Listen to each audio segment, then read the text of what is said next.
వాక్యం వినటానికి ఆసక్తులై వచ్చిన వారికి, వింటున్న వారికి అందరికీ కూడా మన ప్రభు అయినటువంటి యేసుక్రీస్తు వారి నామములో నా శుభవందనాలు చెల్లించుకుంటున్నాను.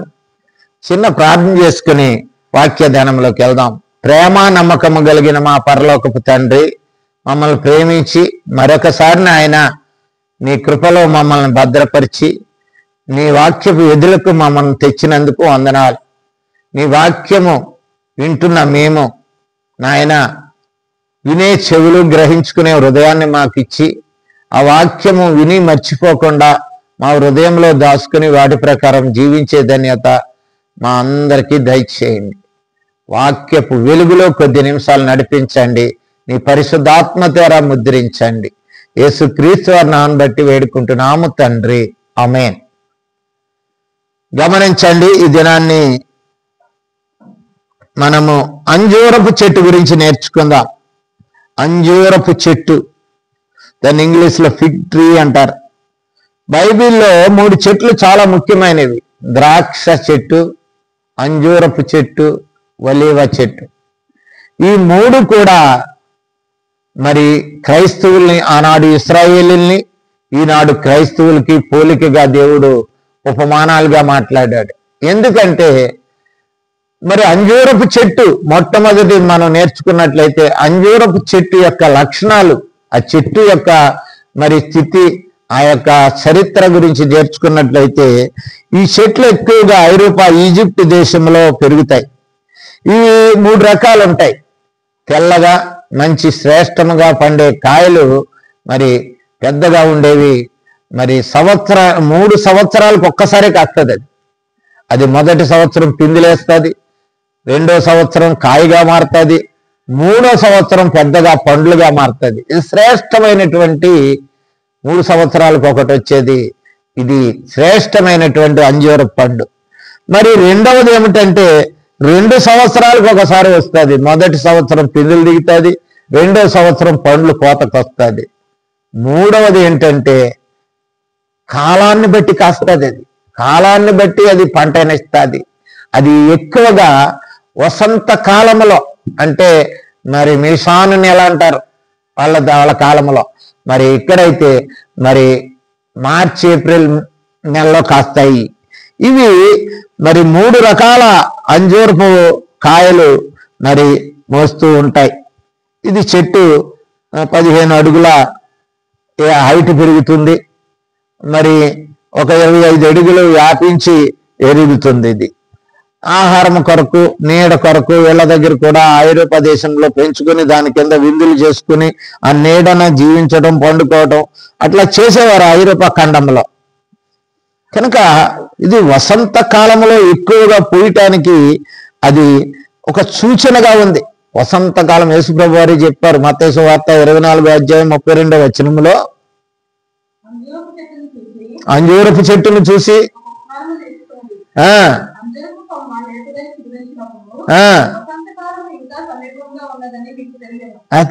అది చిగురింతుంది. అంటే చిగురించడం అంటే ఏంటంటే ఆకులన్నీ రాలిపోతాయండి. ఆకులన్నీ రాలిపోయి ఆ కొమ్మలో ఉంటాయంతే. ఈ చెట్టులా ఎండిపోయిందని నువ్వు అనుకోవచ్చు. అప్పుడు చిగురించటం ప్రారంభిస్తుంది. చిగురుతో పాటు ఆకు వస్తుంది, ఆకుతో పాటు పిండి వస్తుంది, పూత వస్తుంది, పిండి వస్తుంది. తెలుసా అండి? అంజూరపు చెట్టొకటి నాటెను ద్రాక్షవనమందు, పూతాలాదే పిండే లేదే, పచ్చని ఆకులతో నిండే. ఎందుకన్నాడో తెలుసా? అంజూరపు చెట్టు కాయలు కాస్తుందంటే మరి ఈ యొక్క వసంతకాలం వచ్చిందంటే అన్ని చెట్లు సిగురించినట్లే అంజూరపు చెట్లు కూడా సిగురు వస్తుందంటే వసంతము అనేది ఆనందకరమైనటువంటి దినాలు.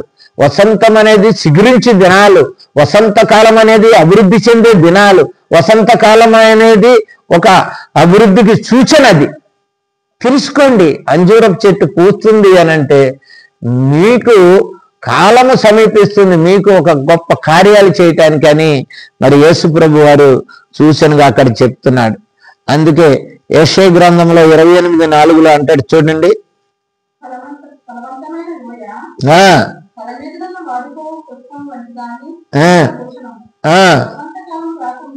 వసంతకాలము రాకమునుపు వసంతకాలం పండు వలె ఉండును అంటాడు. అంజూరపు పళ్ళు ఆ విధంగా వస్తాయి.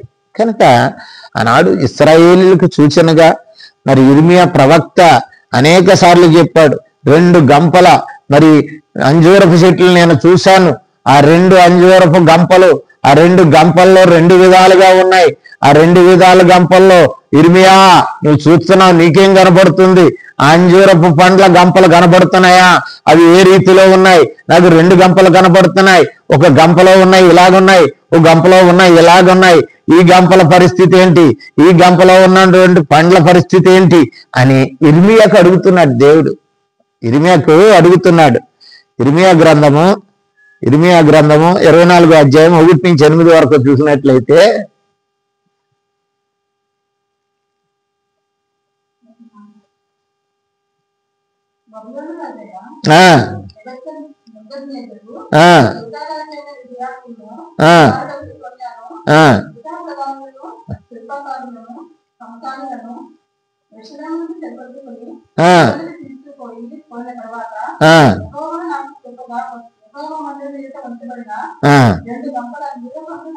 ఇప్పుడు ఏం చేస్తున్నాడు? వీళ్ళందరూ బలపెట్టి పట్టుకుపోయారు. కానీ ఇక్కడ ఉన్న వాళ్ళకి బలం మరి భక్తి లేదు. ఇక్కడ ఉన్న వాళ్ళు మిగిలిన వాళ్ళు ఉన్నారు కదా, శత్రువు పట్టుకుపోగా మిగిలిన వాళ్ళు, వాళ్ళకి ఏమైనా భక్తి ఉందా? వాళ్ళకి ఏమైనా పరిస్థితి ఉందా? దాన్ని ఉపమానంగా అంజూరపు గంపలను చూపిస్తున్నాడు దేవదేవుడు ఇర్మియా. ఏమి చూపెడుతున్నాడు? కనబడును ఎక్కువ పండినటువంటి ఫలభరితమైనటువంటి పండ్లు ఉన్నాయి. శ్రేష్టమైనటువంటి ఒక గంపలో ఉన్నాయి. మిక్కిలి మంచి అంజూర పండ్లు అంట అవి. ఎక్కడ కనబడుతున్నాయి? దేవాలయం ఎదురు కనబడుతున్నాయి. మరి శత్రువులు పట్టుకుపోయారు, వాళ్ళని హింసిస్తున్నారు, బానిసలుగా తీసుకుపోయారు. మేమైనా మిగిలాం. మేము దైవభక్తి కలిగి ఉందాం, దేవుని యందు భయభక్తులు కలిగి ఉందాం, దేవుని మందిరానికి వెళ్దాం, దేవుని యందు భయభక్తులు కలిగి దేవుని సన్నిధిలో మొరపెట్టుకుందాం. దేవుడు మనల్ని ఉంచాడు, మనల్ని చెరపట్టుకెళ్ళలేదు, సంరక్షించాడు, కాపాడాడు. ఈ స్థితిలో నా కుటుంబాన్ని నన్ను ఉంచాడు అని ఎవరూ ఆలోచించట్లేదు. అందుకే ఆ అంజూరపు గంపల్ని దేవుడు ఉపమానంగా పెట్టాడు. మొదటి గంప మంచి శ్రేష్టమైన పండ్లేదు, వాళ్ళు కూడా ఇశ్రాయేలీలే. 2వ గంప జబ్బు ఏమనుందమ్మా అక్కడ? మిక్కిలి జబ్బు గలవంట. అంటే పురుగు పట్టినాయండి. జబ్బు అంటే చెట్టుకి జబ్బు, అంటే చెట్టుకి జబ్బు వస్తే పండుగ కూడా జబ్బు వస్తుంది. మిక్కిలి వ్యాధి కలది అంటే ఘోరమైనటువంటి వ్యతిరేకమైనది అది. జబ్బు గలది, స్వస్థత లేనిది, రక్షణ లేని వారు, దేవుని ఎరగని వాళ్ళు, దేవుడంటే తిరుగుబాటు చేసేవాళ్ళు, వ్యతిక్రించేవాళ్ళు, ఇది ఆ గంపలో ఉన్నాయి.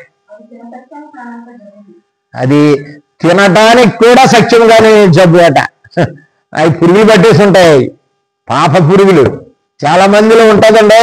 పురుగు గొలుకుతూ ఉంటే వాడు దేవునే దూషింతాడు. వాడు గురుకుతూ ఉంటుంది, వాళ్ళలో పట్టేసి పురుగు పెట్టేసి ఆడు హృదయం అంతా పురుగు పట్టేసి ఉంటుంది. వాడి కొవ్వు పట్టి. కనుక ప్రియులారా, ఇర్మియాకు చెప్తున్నాడు, ఏం కనబడుతుంది నీకు? 2 గంపలు కనబడట్లేదా? నాకైతే 2 గంపలు కనబడుతున్నాయి. ఒకటి శ్రేష్టమైనటువంటి అంజూర పళ్ళు, ఇంకొకటైతే జబ్బు పట్టింది, మీ తినటానికి కూడా పనికిరాని హీనమైనటువంటి జబ్బు పళ్ళు. కనుక ఇశ్రాయేలుకి ఎందుకు పోల్చాడంటే, కష్టం వస్తుంది, నష్టం వస్తుంది, బాధ వస్తుంది, శ్రమ వస్తుంది, శోధనలు వస్తాయి.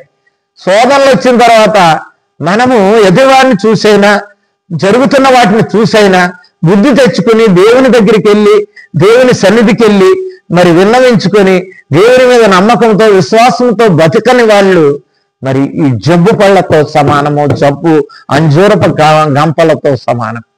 ఎందుకంటే ఇశ్రాయేలుని ఎప్పుడూ అంజూరపు చెట్లతో పోల్చాడు, అంజూరపు మరి ఫలాలతో పోల్చాడు.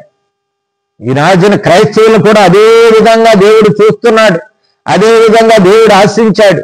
ఫలాలు ఫలించి శ్రేష్టమైన ఫలాలు ఫలించేవారుగా ఉండాలని ఆశించాడు. ఆనాడు ఇర్మియాకు ఆ విధంగా చూపించాడు. ఇర్మియా ఒప్పుకున్నాడు, అవును ప్రభువా, నువ్వు చూసింది కరెక్టే, నాకు కూడా అదే కనపడుతున్నారు వీళ్ళు. ఈ విధంగానే కనపడుతున్నారయ్యా. 2 గంపల్లో కనపడుతున్నారయ్యా. 2 గంపల అంజూరపు పండ్లయ్యా ఇవి. వీటి నిమిత్తము నేను మరి సిగ్గుపడుతున్నానయ్యా అని ఇర్మియా తల వంచుకున్నాడు వాళ్ళ పక్షాన్ని. కనుక మనం గమనించినట్లయితే అసలు ఆ అంజూరపు పండ్ల యొక్క పని ఏమిటి అని అంటే, అంజూరపు పండు యొక్క పనిని మర్చిపోతుంది ఈ రోజున. అంజూరపు పండు అయినటువంటి క్రైస్తవుడు, అంజూరపు పండు లాంటి క్రైస్తవుడు ఉన్నాడు చూసావా, పోలిన క్రైస్తవుడు. లేకపోతే ఆనాడు ఇజ్రాయేలీలు ఎలా మర్చిపోయారో ఈ రోజున క్రైస్తవులు కూడా అలాగే దేవుని యందు భయభక్తులు కోల్పోయి బతుకుతున్నారు. న్యాయాధిపతులు 9:10 ఒక మాట ఉన్నది. అక్కడ రాజును కోల్పోయినప్పుడు ఒక ఉపమానం చెప్తున్నాడు. అప్పుడు చెట్లు అన్ని చెట్లు అడుక్కుంటా వస్తున్నారు. ద్రాక్ష చెట్టుని అడిగారు, ఒలీవ చెట్టుని అడిగారు, మళ్ళీ అట్లాగే అంజూరపు చెట్టు దగ్గరికి వచ్చారు. నువ్వు వచ్చి మమ్మల్ని లేలు, చెట్లు అన్నిటికి నువ్వు రాజుగా ఉండు, మా వనములో మా వనములో అన్నిటికీ నువ్వే రాజుగా ఉండు అంటే అది ఏమంటుందో తెలుసా?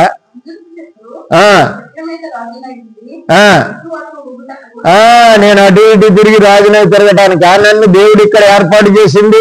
నన్ను క్రైస్తవుడిగా తన ప్రియకుమారుడైన యేసుక్రీస్తును బలి చేసి ఆయన చిందించిన రక్తం ద్వారా నా పాపాలు శాపాలు కడిగి నన్ను పరిశుద్ధపరిచి నన్ను ఇక్కడ బతికించి భూమి మీద ఇక్కడ పెట్టాడు. చూసావా?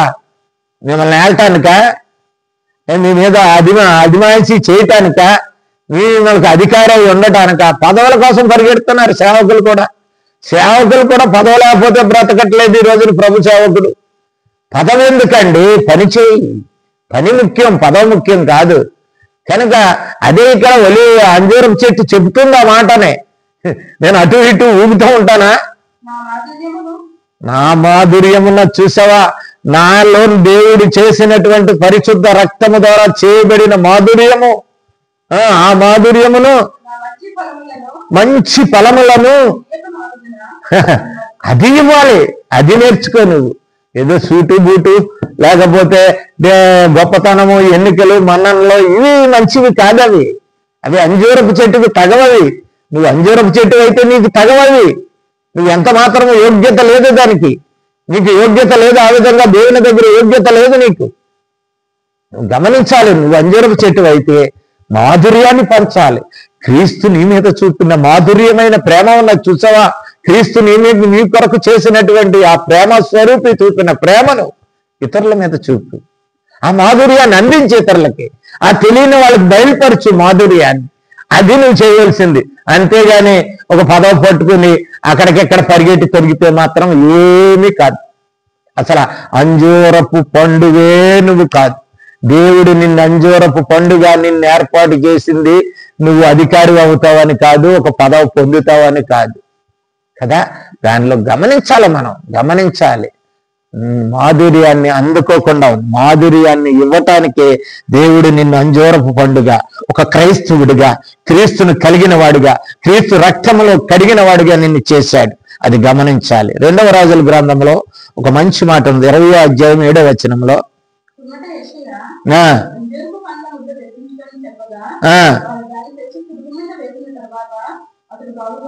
అది అంజూరపు చెట్టు. ఎందుకంటే అంజూరపు ముద్ద రోగిని స్వస్థపరచాలి. పాప రోగం ఉన్నవాడిని స్వస్థపరచటానికే నిన్ను అంజూరపు ముద్దగా చేశాడు. చాలా మంది ఏం చేస్తారు తెలుసా? నాకేదో బతకడానికో లేకపోతే పదవి కోసమో ఏదో మనర్ల కోసమో అనుకుంటున్నాడు. కానీ ఎవడికి పాప రోగం ఉందో, ఎవడైతే రోగముతో బాధపడుతున్నాడో, ఎవడైతే రోగములో ఉండి కొట్టుమిట్టులాడుతున్నాడో వాడిని స్వస్థపరచడానికి నిన్ను అంజూరపు పండుగ చేశాడు. అది గుర్తించుకో క్రైస్తవ. ఒక క్రైస్తవుడు గుర్తించుకోవాల్సిందే. అంజూరపు మొక్కగా నిన్ను పండుగ చేశాడు అంటే నీ ముద్ద ఆనాడు హిజ్కియాకి ఏ విధమైన స్వస్థతను ఇచ్చిందో ఈ రోజున నీవు కూడా హిజ్కియా లాంటి సమాజంలో రోగులైన వాళ్ళు, పాప రోగులు ఈ లోకంలో అనేక మంది ఉన్నారు. వారిని స్వస్థపరచటానికే నిన్ను అంజూరపు పండుగ చేశాడు.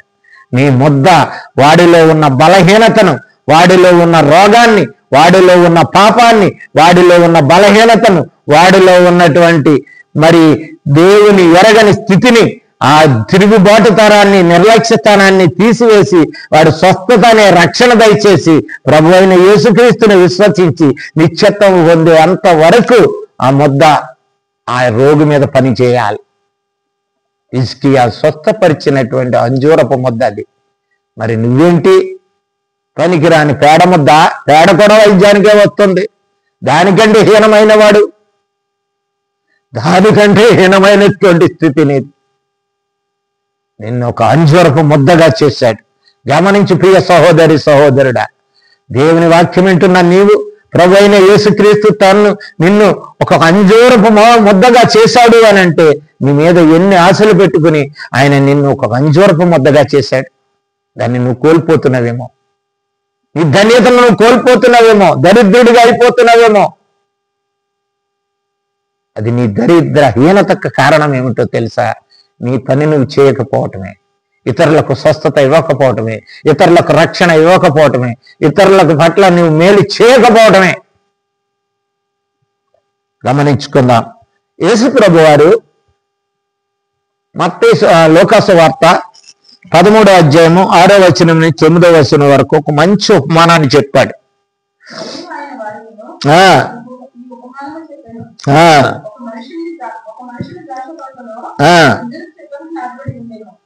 ఇది ఏమిటంటే మనకు ఆత్మీయ ఫల జీవితాన్ని చెప్పే ఉపమానం ఇది. మన ఆత్మీయ ఫల జీవితాన్ని పెంచే ఉపమానం ఇది. ఏమంటున్నాడంటే ఒక మనుషునికి ద్రాక్ష తోటలో ఉండెను. కనుక ఇక్కడ చూసుకున్నట్లయితే మంచి మొదటి మాటలు ఏంటంటే ఒక మనుష్యుడు తన తోటలో ఎవరి తోటది? ఆ మనుషుడి తోట. గమనించాలి, ఇక్కడ తోట ఎవరిది? మనుషుడిది. దాని మీద అధికారం ఎవరిది? ఆ తోట యజమానుడిది. ఆ తోట యజమాని తన అంజూరపు ఒక ద్రాక్ష తోటలో వేసుకున్నాడు. ద్రాక్ష పండ్లు కావాలని వేసుకున్నాడు. ఆ ద్రాక్ష తోటల మధ్యలో ఒక అంజూరపు పండ్లు అవసరమై కూడా వేసుకుని దాని మీద యాజపత్యం, దానికి కావాల్సిన ఎరువు, దానికి కావలసిన బలము, దానికి కావలసిన నీరు, దానికి కావలసిన ప్రతీది కంచి గాని గించి గాని సంరక్షణ గాని సమస్తం ఏర్పాటు చేశాడు. ఎందుకంటే తన స్వాధీనంలో ఉన్నది. అది తన తోటలో వేసుకున్నాడు, తన యొక్క మరి స్వాధీనంలో ఉంచుకుంటున్నాడు. దాని బాగోగులన్నీ చూసుకుంటున్నాడు. అటువంటి పండుని ఆయన ఏర్పాటు చేసుకున్నాడు. అది మరి గమనించినట్లంటే తోట అంటే ఎవరో కాదు ప్రియులారా, ఇది మీకు నాకు సూచన. తోట అంటే దేవుని సంఘం. దేవుని సంఘంలో అనే తోటలో ఒక అంజూరపు చెట్టును ఎక్కడ నుంచో వెలనిచ్చి కొన్నాడాయన. వెల ఇచ్చి కొని తెచ్చి తన తోటలో పాతుకున్నాడు. తన వెల ఇచ్చి కొనుక్కున్నాడు. దాని మీద అధికారం ఆయనకి మాత్రమే ఉన్నది. ఆయనకి తన తోట అనేది సంఘము. అంజూరపు చెట్టు రక్షింపబడిన క్రైస్తవుడు. అంజూరపు చెట్టు అంటే రక్షింపబడినటువంటి క్రైస్తవుడు. దేవుడు ఎన్నుకున్న చెట్టు. దేవుడు కావాలి ఫలాలిస్తాది అని ఎన్నుకుని నిర్ణయించుకున్నటువంటి చెట్టు అది. ఎన్నుకున్నాడు దానికోసం ఆయన త్యాగం చేశాడు, వెలపెట్టాడు, సమస్తము దారమోశాడు ఆయన కోసం. అటువంటి చెట్టు అంజూరపు చెట్టు అంటే. అంజూరపు చెట్టు అని నోటితో పలికేయటం కాదు. ఆ చెట్టు యొక్క ప్రాధాన్యత ఉన్నది. దాన్ని ఎందుకు ఎన్నుకున్నాడు? ఒక పనికిరాని చెట్టు అది. ఆ పనికిరాని చెట్లు ఎన్నో ఉన్నాయి, అంజూరపు చెట్లు. ఆ చెట్టుని ఎన్నుకున్నాడు. ఆ చెట్టుని ఎన్నుకుని దాని యందు ఆశించి దాన్ని తీసుకుని తన తోటలో పాతుకున్నాడు. తన తోటలో పాతుకుని దాని నుండి ఒక మంచి ఫలాలు కావాలని ఆశించి దాని బాగోగులు, దానికి కావాల్సిన ఎరువు, నీరు ప్రతీది చూస్తున్నాడు. ప్రతిరోజు దాన్ని వెనకాల ఒక పనివాణ్ణి పెట్టాడు. ఒక పనివాణ్ణి పెట్టి ప్రతిరోజు దాని బాగోగులు చూసి ఇది మంచి ఫలాలు ఇచ్చే వరకు దీనికి సంరక్షించు, దాన్ని జాగ్రత్తగా చూడు. దీని మీద అధికారం యజమానిది కనుక అది ఆయనది. వెంటనే ఆయన అంతా చూసుకుంటున్నాడంటే ఆ చెట్టు ఎవరిది? ఆయనది. ఆయన చెట్టు. ఆయన చెట్టు ఆయన కొరకు ఉపయోగపడాలి. ఆయన చెట్టు ఆయన కొరకు పండ్లు ఇవ్వాలి. ఆయన చెట్టు ఆయనది అది. కనుక గమనించండి, తోట అంటే సంఘం అనుకున్నాం. ఒక ద్రాక్ష తోట మధ్యలో పాతాడది, నాటాడది. తోట తనది. అంజూరపు చెట్టు రక్షింపబడిన క్రైస్తవుడు అని అనుకున్నట్లయితే మనము ఆయన వరము కాదా? నువ్వు రక్షింపబడినట్లయితే, నువ్వు క్రీస్తు ద్వారా బాప్తిసం పొందినట్లయితే, క్రైస్తవుడని పేరు పెట్టుకుని బ్రతుకుతున్నట్లయితే నువ్వు ఆయన వాడవు కాదా? ఆయన అంటున్నాడు ఆయన వారము అని భక్తుడు అంటున్నాడు. చూడండి, మనం ఆయన వారము, ఆయన చుట్టూ ఆయనకు మన మీద అధికారం ఉన్నది, ఒక ఉద్దేశం మన పట్ల ఉండి దాన్ని తీసుకొచ్చి ఆ ద్రాక్ష తోటలో నాటాడు. మన ముందు మనం కూడా ఆ ద్రాక్ష తోటలో నాటినటువంటి అంజూరపు చెట్టు మనం అనుకున్నట్లయితే మనం పూర్వము లోకంలో ఉన్న వాళ్ళమండి, పాపులమండి, చీకట్లో బతుకుతున్నాం, దేవుని ఎరగని వాళ్ళం మనం. అటువంటి పరిస్థితుల్లో ఉన్న మనలను పరిశుద్ధ రక్తము ద్వారా కొన్నాడు ఆయన. వెల ఇచ్చుకొని దాని తోటలో చేసుకున్నాడు. ఇప్పుడు ఆయన వారం అయిపోయాం. ఇంతకుముందు బయట ఉన్నవేమో కానీ ఇప్పుడు క్రైస్తవుడు అయ్యామంటే దేవుని వారమే, క్రీస్తు వారమే. దేవుడే మనల్ని ఎంచుకున్నాడు, ఎన్నుకుని వెల ఇచ్చి కొనుక్కుని ఆయన తోటలో, ఆయన సంఘంలో నిన్ను పెట్టుకున్నాడు. ఎందుకో తెలుసా? తిని తాగి వెళ్ళిపోతావనో, లేకపోతే ఆయన ఇచ్చే ప్రతి సదుపాయాన్ని, ప్రతి అవకాశాన్ని, ప్రతి ధన్యతను పొంది నువ్వు ఆనందిస్తావని కాదు. ఆయనది కాబట్టి ఆయనకు ఫలాన్ని ఇవ్వాలి, ఆయన్ని సంతోష పెట్టాలి, ఆయన్ని మాత్రమే నువ్వు సంతోష పెట్టాలి. ఇతరులు ఎవరిని సంతోష పెట్టకూడదు. లోకంలో చాలా మంది ఇతరులను సంతోష పెట్టే వాళ్ళు ఉన్నారు. ఒక మాట అంటాడు భక్తుడు, గలతీయులకు రాసిన పత్రిక 1వ అధ్యాయం 10వ వచనంలో 1:10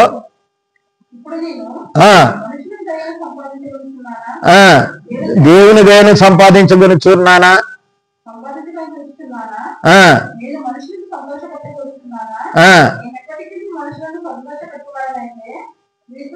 క్రీస్తు దాసుడను కాకపోదును. క్రీస్తు దాసుడను లోకంలో ఎవడన్నా స్టైల్ వేసాడంటే వీడికి వచ్చేస్తుంది. లోకాన్ని చూసి మారిపోతున్నాడు వీడు. ఏది చూస్తే ఆ విధంగా కావాలని ఆశిస్తున్నాడు, ఏది చూస్తే వాడి కోసం ప్రాణం పెట్టేయాలనుకుంటున్నాడు. పుట్టించి కని పెంచి పెద్ద చేసి నిన్ను ఈ స్థితికి తీసుకొచ్చిన ఆ దేవదేవుడిని మర్చిపోయాడు.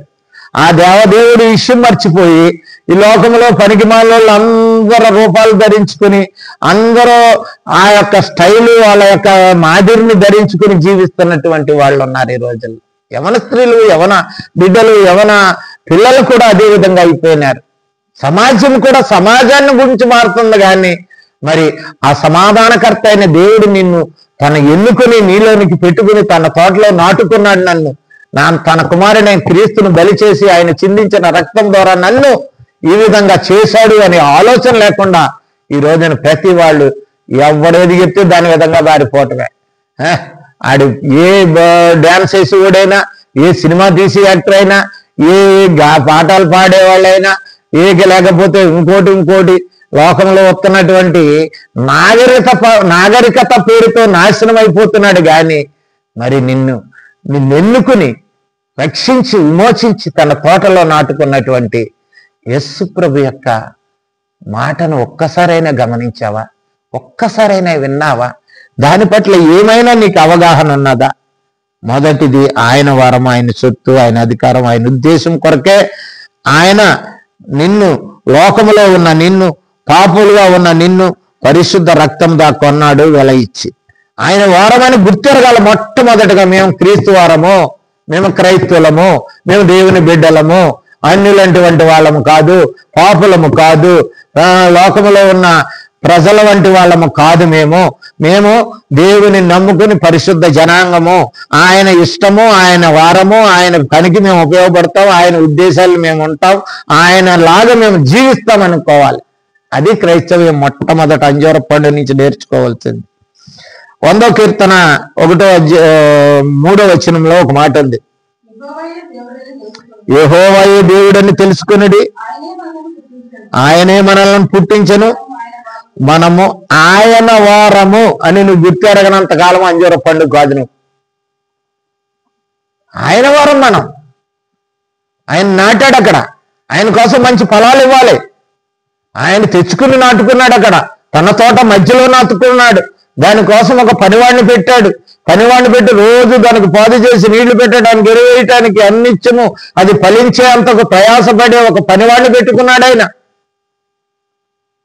కానీ ఫలించే స్థితికి పరాయుడి చేతికి వెళ్ళిపోతుంది ఈ చెట్టు. కనుక ఆయన వారమని గుర్తెరగాలి. ఇంకొక మాట చూడండి, యెషయా గ్రంథము 43:1. నిన్ను సృజించిన వాడగు యెహోవా ఇలాగూ సెలవిచ్చుచున్నాడు,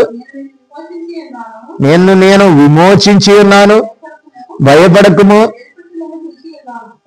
పేరు పెట్టి పిలిచి నిన్ను ఒక క్రైస్తవుడిగా, నిన్ను కుమారుడిగా కుమార్తెగా చేసుకున్నాడు. నీవు నా సొత్తు కొన్నవాడికి ఉపయోగపడకపోతే దాన్ని తీసి దూరంగా పారేస్తాడు, పనికి రాదు అంటాడు. అంతే, నీవు నా సొత్తు. కనుక మనం ఎవరి సొత్తు గమనించాలి, క్రైస్తవులు ఎవరి సొత్తు అని. అందుకే కొరింథీయులకు రాసిన మొదటి పత్రిక 6వ అధ్యాయం 19వ వచనం.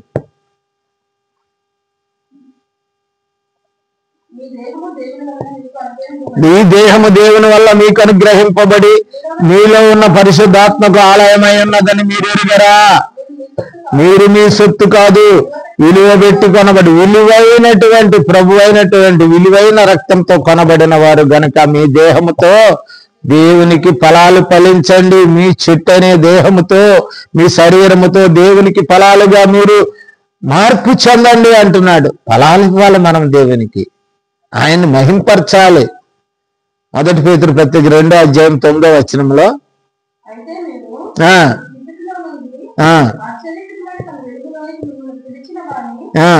గుణాతిశయాలను ప్రచురించాలి. ఆయన ఎంత మాధుర్యమైన వాడో, ఎంత ప్రేమ కలిగిన వాడో, ఎంత కనికరము కలిగిన వాడో, ఎంత దయ కలిగిన వాడో, ఎంత త్యాగమూర్తో, ఎంత కష్టాలు నష్టాలు ఓర్చుకున్నాడో, మీ కొరకు నా కొరకు ప్రాణం ఎలా పెట్టాడో, ఇవన్నీ గుణాతిశయాలు ప్రచురణ చేయటానికి నిన్ను ఏర్పాటు చేసుకున్నాడు. కానీ నేను పనికిరాని జబ్బు అంజూరపు చెట్టులాగా, తినటానికే పనికిరాని అంజూరపు చెట్టుగా చేయాలని దేవుడు ఆశించలేదు నిన్ను.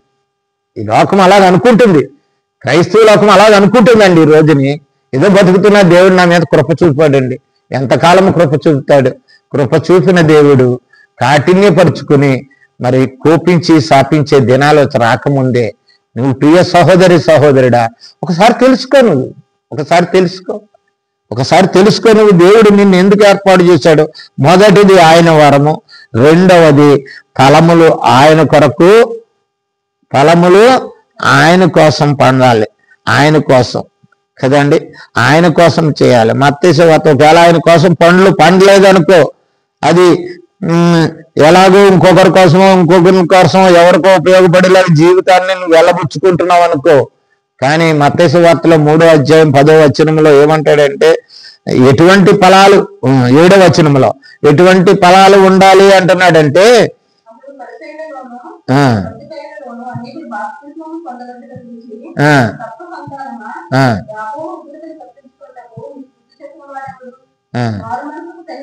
మారు మనసుకు తగిన ఫలాలు ఫలించమంటున్నాడు. నీ మనసు మార్చుకో, మారు మనసుకు తగిన ఫలాలు ఫలించాలి. అది ఫలాలు. నువ్వు మార్పు చెందు, మారు మనసు పొందు. లోక మనసు, ఈ లోక ఉన్నటువంటి ఆ యొక్క లోక ఇష్టము, లోక స్థితి నుండి, లోకాశల నుంచి దేవుని ఆశ నెరవేర్చే ఒక అంజూరపు చెట్టుగా నువ్వు మారు మనసు ఫలాలు ఫలించు. ఒక ఫలభరితమైనటువంటిగా ఉండాలని దేవుని ఆశించాడు. ఒకవేళ నువ్వు గనక ఫలించకపోయినట్లయితే దేవుడు దానికి కూడా సిద్ధపరిచాడు, దాన్ని కాదని అంటలేదు. ఒక ఆయన గురించి చెప్పుకుని ముగించుకుందాం మనం ఈ సమయంలో. ఆదికాండం 49లో 22లో ఒక వ్యక్తి ఉన్నాడు, యేషోబు. ఆయన పేరేం పేరండి? యేషోబు మరి యాకోబు యొక్క ఆఖరి కుమారుడు.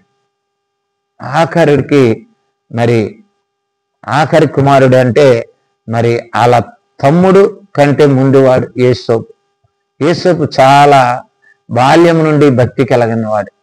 తన 12 మంది అన్నదమ్ముల్లో ఆడు ఒకడైనప్పటికీ వాడు ఫస్ట్ నుంచి దేవుని యందు నమ్మకం కలిగినవాడు, దేవుని దర్శనాలు పొందినవాడు, దేవుని ప్రత్యక్షతలు పొందినవాడు, దేవుని యందు విశ్వాసం ఉంచినవాడు, దేవుని కృపకు దేవుని విశ్వాసానికి నమ్మకం ఉంచినవాడు. నా బతుకును చరియాలంటే లోకంలో నా అన్నదమ్ములు చేయలేరు, నా తండ్రి చేయలేడు, కానీ నా దేవుడు చేయగలడు అనే నమ్మకంతో కలిగిన వాడు యేసోబు. అటువంటి యోసేపు గురించి ఒక మాట అంటది. ఆదికాండం 49:22 ఏమన్నది తెలుసా? యోసేపు ఫలించెడి కొమ్మ అంటున్నాడు. మొదటి మాట ఫలించెడి కొమ్మ. ఏంటండి అది? ఫలించే కొమ్మ. ఆయన ఒక కొమ్మ. ఆ కొమ్మని ఏముంటాయంటే ఫలాలు ఉంటాయి. ఏ కొమ్మగా చూసినా కాయలు ఉండాలి, ఏ కొమ్మగా చూసినా ఫలాలు ఉండాలి. యోసేపు నుంచి ఏ మాట మాట్లాడినా ఫలభరితమైనటువంటి ఆశీర్వాదాలే ఉన్నాయి ఆయన దగ్గర. ఫలభరితమైన జీవితమే ఉన్నది. ఆయన ఫలించు కొమ్మలాగున్నాడు. ఫలాలతో నిండిపోయిన కొమ్మ యోసేపు అంటున్నాడు. ఎక్కడ ఫలాలు ఇచ్చాయంటే ఊట వద్ద ఫలించాడు. ఊట అనగా నీతి అండి. ఊట అంటే నీతి. ఊట అంటే నీరు ఊట. ఊట అంటే నీతి. దేవుని నీతిలో ఫలించే కొమ్మది. దేవుని నీతిలో ఫలించేటి కొమ్మ యోసేపు. కనుక యోసేపు గురించి అంత మంచిగా చెప్తున్నాడు. ఆయన గొప్ప ధన్యుడు. ఆయన జీవితంలో యోసేపు ఎప్పుడు కూడా తన కలగన్నాడు. తన కళ ఏమిటంటే తండ్రి మీద అధికారం ఉన్నది, తల్లిదండ్రుల్ని వెళ్తానని కలగన్నాడు, తన అన్నదమ్ముల్ని వెళ్తాడని పనులు కనగన్నాడు. కనుక ఇది ఒక అధికారిగా నన్ను దేవుడు చేస్తాడు, నా కుటుంబం మీద నన్ను ఒక ఉన్నతమైన స్థానానికి దేవుడు తీసుకెళ్తాడు అని చిన్నప్పుడే కలగన్నప్పుడు తన తమ్ములు గాని, తన తండ్రి గాని, తన అన్నలు గాని ఆయన్ని దేశించినప్పుడు చాలా ఆయన బాధపడ్డాడు. వాళ్ళకి మేలు చేయాలని ఆయన నిమిత్తం ఎంతో ప్రయాసపడుతూ వాళ్ళకి అన్నం పట్టుకెళ్తే వాళ్ళని తీసుకెళ్లి ఆయన గొంతులో వేసాడు. అయ్యో తీయండిరా బాబు, బతివాళ్తాను, మీకు ఏం చేయండి రా, మీకు అది పెడతాను రా, ఇది పెడతాను రా, మీ కాళ్ళు పట్టుకుంటాను రా అనలేదు. దేవుడు నన్ను గొంతులో వేశాడు. ఇక్కడ నుండి నా దేవుడు ఆశీర్వాదం స్టార్ట్ అవుతుంది అనుకున్నాడు. ఆ గుంతలోనే ఉన్నాడు. అదే అన్నలో వాళ్ళ మనసు మార్చుకుని ఆయన లేపి ఆ యొక్క ఐగుప్తీయులకు వారికి అమ్మేశాడు. వారికి అమ్మేసిన తర్వాత వాళ్ళు తీసుకుపోయి పుతోఫర్ అని ఒక జైలు అధికారి ఇంట్లో పనిగా పెట్టినారు. అక్కడ కూడా ఆయన దేవుడి మీద నమ్మకంతో ఉన్నాడు. దేవుడు ఆయనకి తోడుగా ఉన్నాడు. ఎప్పుడైతే నువ్వు దేవుడి మీద నమ్మకం పెడతావో దేవుడు ఎప్పుడు నీకు తోడుకుంటాడు. ఎట్టి పరిస్థితుల్లోనూ ఉన్నాడు. కానీ ఆ భార్య తన్ని అపహాస్యం చేసినా ఆయన సిగ్గుపడలేదు. జైలుకి వెళ్ళిపోయిన తర్వాత అందరూ వెళ్ళిపోతున్నా ఈయనకి మాత్రం ఏ విధమైన విడుదల రాలేదు. ఈయన జైలు నుంచి బయటికి రాలేదు. ఈయన అయినప్పటికీ బాధపడలేదు. దేవుడు ఎన్ని దినాలు ఇక్కడ ఉంచాలో ఎన్ని దినాలు ఉంచుతాడు. నేను ఎక్కడున్నా అంజూరపు పండునే. ఎప్పుడైనా ఆ దేవుని మాధుర్యాన్ని నేను పంచాలని అక్కడే ఉన్నాడు. అక్కడి నుంచి ఎక్కడికి వెళ్ళాడు తెలుసా? అక్కడ నుండి మాధుర్యమైనటువంటి అధికారి మాధుర్యమైనటువంటి ఆ యొక్క ఐగుప్తుకు రాజుగా చేయబడ్డాడు. ఐగుప్తు రాజుగా ఆయన ఎంచబడ్డాడు. కనుక రెండవది ఆయన ఐగుప్తు రాజుగా యోసేపు చేయబడి అక్కడున్నప్పుడు కూడా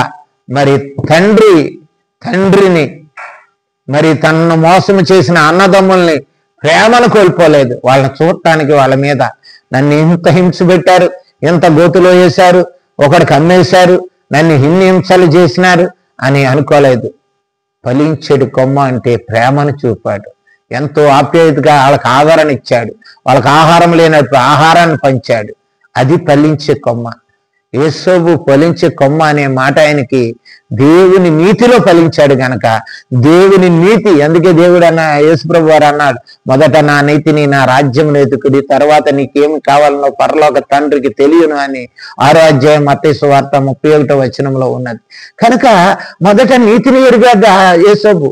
నీవు కూడా నేను కూడా ఒక అంజూరపు పండు యొక్క నీతి ఏది ఉన్నదో అది చేయి. అంజూరపు చెట్టు అయి ఉన్న నీవు అంజూరపు చెట్టు దేవుని కొరకు మంచి ఫలాలు, శ్రేష్టమైన ఫలాలు ఫలించు. అప్పుడు దేవుడు నిన్ను ఆశీర్వదించాడు. ఏ ఫలాలు వధించాడు యోసేపు? ఆత్మీయమైన ఫలాలు. గలతీయులకు రాసిన పత్రిక 5వ అధ్యాయం 22లో ఉన్నటువంటి ప్రేమ చూపాడు తల్లిదండ్రుల పట్ల, అన్నదమ్ముల పట్ల సంతోషముగా ఉన్నాడు. ఎప్పుడూను ఎప్పుడు చింతపడలేదు. కష్టాలు వచ్చినా శ్రమలు వచ్చినా సమాధానము కలిగి జీవించాడు. దీర్ఘశాంతం సహించుకున్నాడు. ఎన్ని కష్టాలు వచ్చినా దయ కలిగి ఉన్నాడు. ప్రజల పట్ల బాధ్యత ఉన్నది, అటు అన్న కుటుంబం పట్ల బాధ్యత ఉన్నది, తను అప్పగించిన పని పట్ల బాధ్యతగా ఉన్నది. మంచితనము కలిగి జీవించాడు కనుక ఆ పోతేపరు కూతుర్నిచ్చి పెళ్లి చేశారు. అతను మంచితనాన్ని చూసి విశ్వాస నమ్మకం దేవుని మీద పోగొట్టుకోలేదు. దేవుడు నన్ను ఎప్పటికైనా ఉన్నతమైన స్థానానికి తీసుకెళ్తాడని సాత్వికము ఎప్పుడు సహించుకుంటూ వచ్చాడు. ఆశా నిగ్రహము, తనకున్న ఆశలన్నింటినీ నిగ్రహించుకుని ఒక పట్టుదలతో దేవుని మీద విశ్వాసంతో నమ్మకంతో జీవించాడు. కనుక ఇవన్నీ కూడా మరి ఈ యొక్క ఆత్మీయ ఫలాలన్నీ కూడా యేసోబు ఫలించాడు. అందుకే యేసుప్రభు గారు ఒక మాట అంటాడు. 3 మాటలు ఉన్నాయి, చూసుకుందాం. యోహాను సువార్త 15వ అధ్యాయం 8వ వచనం. 15:8 మీరు బహుగా ఫలించుట వల్ల, అంజూరపు చెట్టు బహుగా ఫలించుట వల్ల నా తండ్రి మహిమపరచబడను. గమనించుకోండి, యజమానికి అతో అన్నాడు. కనుక అది ఫలించడం వల్ల దేవునికి మహిమ. నువ్వు ఫలిస్తే దేవునికి మహిమ, నీకు ఆశీర్వాదకరము, నీకు దీవెనకరము. అలాగే యేసోబును ఆశీర్వదించాడు, దీవించాడు, ఆయన ఫలించాడు. కనుక నీవు కూడా గమనించగలి.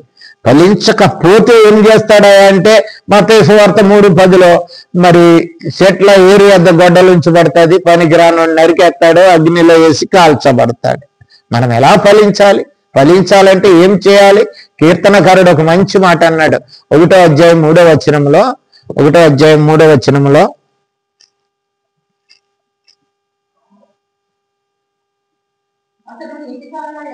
నీటి వాళ్ళ నీతి అనే నీటి వారన నాటబడిన వాడై ఆకువాడక తన కాలమందు ఫలమిచ్చి చెట్టు వలె ఉంటాడు. వాడు తన కాలానికి అది పాస్తుంది. అది 3 సంవత్సరాలు కాయ, 2 సంవత్సరాలు కాయ, ప్రతి వసంత కాలంలో కాసే రాయ. తన కాలంలో దాన్ని ఏ స్థానంలో ఉంచాడో, ఏ విధంగా ఆశీర్వదించాడో, ఏ విధంగా దేవుడు దాన్ని నిర్ణయించాడో దాని కాలంలో అది ఫలాలు ఇస్తుంది. అది నీటి వారని నానబడినట్లయితే నీటికి లోటు లేకుండా ఉంటుంది. ఎప్పుడు కూడా వాక్యం ఉండాలి.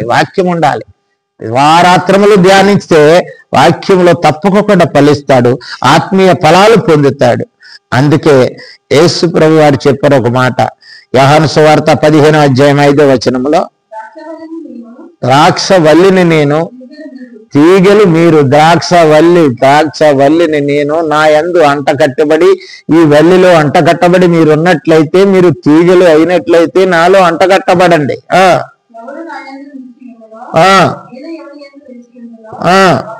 వాడు బహుగా ఫలించును. నాలో అడుంటే ఆళ్ళలో నేనుంటాను, వాడు బహుగా ఫలిస్తాడు. నాకు వేరుగా ఉండి మీరు ఫలించలేరు, మీరు ఏ విధమైన ఆశీర్వాదాలు దీవెనలు పొందలేరు. కనుక అంజూరపు చెట్టును మనకు కొరకు చెప్పింది ఏంటంటే, అంజూరపు చెట్టులాగా మన నిత్యము. మరి ఆ తోటమాలి అన్నాడు, అయ్యా నరికేయమంటున్నావు, 1 సంవత్సరం చూడు, నేను నీళ్లు చేస్తాను, పాదేస్తాను, మంచిగా చేస్తాను, నేను ఫలిస్తుందేమో చూస్తాను, నేను మంచి వాక్యం చెప్తాను, సేవకులను పంపిస్తాను, వారి కొరకు సంఘంలో ప్రార్థన చేస్తాం, వీళ్ళ మారుతారేమో చూద్దాం. వీళ్ళ మార్పు రాకపోతే అప్పుడు నరికేద్దామయ్యా. కానీ ఎన్ని సంవత్సరాలు చూసిన పండని పండును మరి చెట్టు వద్ద వేరు గొడ్డలు పెట్టించాడు. ఎందుకంటే నరకటానికి. ప్రియ సహోదరి సహోదరుడా, అంజూరపు చెట్టు ద్వారా మనం నేర్చుకున్న నీతి ఏంటంటే, ఫలించు కొమ్మల మనం ఉండాలి. శ్రేష్టమైనటువంటి అంజూరపు పండ్లు పండాలి. మనం ఆత్మీయ ఫలాలు మన జీవితంలో ఉన్నప్పుడు అది తప్పకోకుండా మనల్ని దేవుడు స్వీకరిస్తాడు, మనకు సకల ఆశీర్వాదాలు జీవిస్తాడు. అంజూరపు చెట్టు ద్వారా దేవుడు ఈ కొద్ది మాటల ద్వారా మనల్ని హెచ్చరించి, మనల్ని దీవించి ఆశీర్వదించును గాక. ఆమేన్.